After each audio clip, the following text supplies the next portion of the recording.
Good morning, time for today's Sporting Spotlight. Today I'm talking to assistant coach John Pascarella. Now you have such an interesting beginning in the soccer industry. You lived all over the world, played for a number of different teams. Tell us a little bit about your background. Well, I grew up in New Jersey originally, ended up at Penn State University. And then in the meantime, while all that was going on, the NASL had folded, which was the league that we grew up with before MLS. And so that left playing abroad is really the only option. And I ended up in Peru. I played a year in Lima, came back after a year because it was a little crazy there, just in terms of politically and in terms of terrorism. And then went back again. You say it so nonchalantly, you know, terrorism, no big deal. It was great, you know, bombs blowing up here and there, but it was great because it was soccer, you know? Yeah.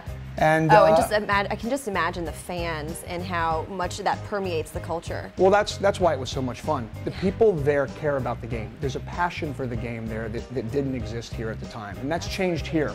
But back then, that wasn't really the case.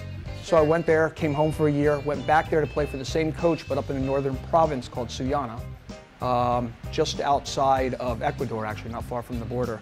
And just a fantastic experience soccer-wise, and for a young American kid, just culturally to see that. Broaden your horizons, right? Yeah. And you mentioned that soccer, the fan base was just so different in South America. Talk about how it's improving here in KC now.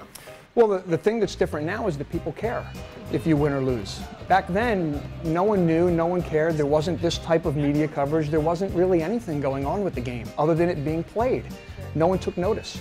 Now it matters. If you walk in the streets of Kansas City, people ask you when you're not winning what's going on with the team, or people pat you on the back. That's right, they're keeping track. And that makes it a little bit more pressure-filled, but that also makes it a hell of a lot more fun to be involved in. Much more enjoyable. Yeah, well, glad to hear it. I'm glad it's going well. And we're going to talk a little bit more here with John Pascarella in just a few minutes. Stay tuned to Sporting Spotlight.